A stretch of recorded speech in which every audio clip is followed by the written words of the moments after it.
अस्सलाम वालेकुम दोस्तों, मेरा नाम डॉक्टर इमरान कादिर है और मैं यूरोलॉजिस्ट हूँ। आज मैं ब्लैडर कैंसर के ऊपर बात करूंगा, यानी कि मसाने का कैंसर या मसाने के अंदर जो रसोली बन जाती है उसके ऊपर। दोस्तों, मसाने के अंदर जो रसोली बनती है उसके लिए जो सिम्टम्स आती हैं पेशेंट को वो ये होती हैं कि पेशेंट को यूरिन के साथ खून आता है, यानी कि ब्लड इन द यूरिन, और वो पेनलेस होता है, यानी कि उसकी मरीज को कोई दर्द नहीं होती, किसी जगह कोई दर्द नहीं हो रही होती।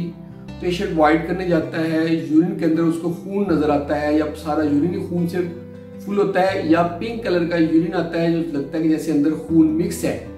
तो इसमें हम इसको हिमाचुरिया कहते हैं कि पेनलेस हिमाचुरिया हो गया। तो ये ब्लैडर कैंसर का एक साइन है। इसके अलावा भी खून आ सकता है, लेकिन ब्लैडर कैंसर में ज्यादा हमें विजिलेंट होना पड़ता है।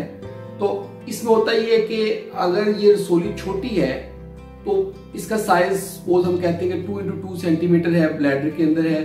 तो फर्स्ट ऑफ ऑल हम पेशेंट के टेस्ट करवाते हैं और कैमरा के रास्ते से सिस्टोस्कोपी करते हैं, और उसके बाद TURBT कर देते हैं, यानी कि TURBG भी कह सकते हैं कि यूरेथ्रा के रास्ते से हम एक इंस्ट्रूमेंट को इंट्रोड्यूस करके उस रसोली को काट देते हैं और उसकी हम हिस्टोपैथोलॉजी करवाते हैं।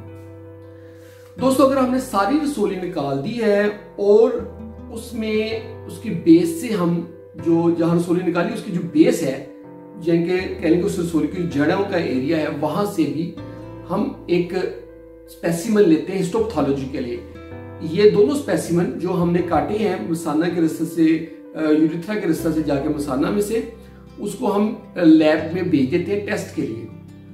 अगर तो नीचे बेस में भी ट्यूमर है, इसका मतलब है कि ट्यूमर आगे फैला हुआ है। उसमें हमारी रिपोर्ट में अगर रिपोर्ट हमें कह देती है कि जी ट्यूमर उसकी दीवारों के अंदर घुसा हुआ और आगे चला गया है, तो हमें पता चल जाता है कि ट्यूमर आगे भी है। फिर हम CT स्कैन करवाते हैं और फर्दर ट्रीटमेंट के लिए जाते हैं कि मजीद ट्रीटमेंट होना चाहिए।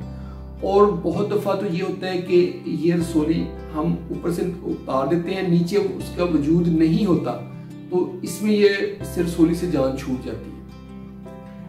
उसके बाद हमें भूल नहीं जाना होता, हमने इन पेशेंट को सर्विलेंस पे रखना होता है, यानी कि इनको हम हर 6 महीने बाद, साल बाद इनको बुलाते हैं, उनके मुख्तलिफ टेस्ट जैसे सिस्टोस्कोपी और CT स्कैन भी करवाते हैं अगर ट्यूमर ज्यादा अग्रेसिव हो। और उसकी फर्दर कीमोथेरापी, इम्यूनोथेरापी भी करते हैं, यानी कि उसमें मुख्तलिफ अद्वियात हम मसाने में डालते हैं। सम टाइम हमें कीमोथेरापी देनी पड़ती है, वेन्स के जरिए हम ब्लड में मेडिसिन डालते हैं जो कैंसर को प्रोटेक्ट करती हैं। उसके डालने से भी ब्लैडर के ट्यूमर को सप्रेस किया जाता है। और कभी कभार तो हमें जो पूरा ब्लैडर है, मसाना है, उसको निकाल देना पड़ता है कि हम मसाने को ही निकाल दें, ताकि अगर ट्यूमर बहुत डीप पेनिट्रेट किया हुआ तो हम पूरे मसाने को निकाल देते हैं। तो अल्टरनेटिव हम रास्ते बना देते हैं, मुख्तलिफ हमारे पास होते हैं कि हम क्या कर सकते हैं कि यूरिन के लिए उसको कैसे उसका यूरिन निकलेगा बॉडी में से, उसके मुख्तलिफ तरीके हैं वो हम करते हैं। लेकिन मेन यहाँ पे हम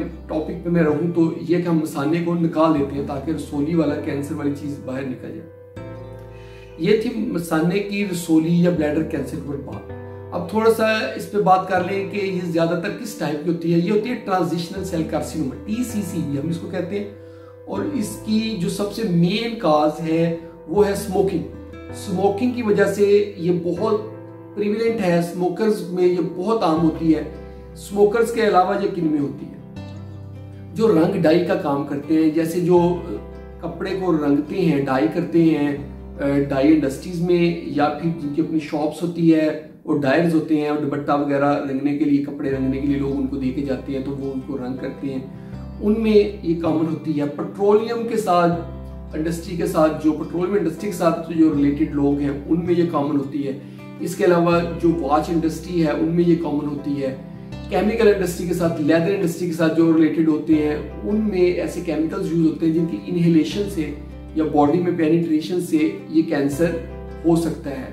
तो इस इंडस्ट्री के जो लोग हैं वो केयरफुल रहें और अपना मुआयना करवाते रहें वक्तन फवक्तन, ताकि अगर उनको शुरू में अलामत आई हैं तो वो क्योर हो जाए।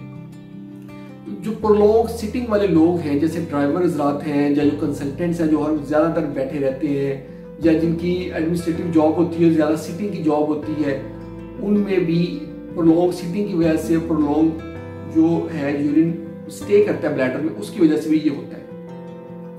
तो अगर तो स्मोकर्स कोई हैं दोस्त, तो वो फौरन स्मोकिंग छोड़े, क्योंकि हमारे पास मोस्टली जितने पेशेंट आते हैं वो ऑलरेडी स्मोकर्स होते हैं, ये चीज़ है। तो दूसरी चीज़ ये है कि इसमें इम्पोर्टेंट, शुरू में अगर इसका क्योर कर लिया जाए तो 100% क्योर हो जाता है। उस पर पेशेंट को कभी कैंसर नहीं होता, जिसके जिस्म से कैंसर निकल जाता है।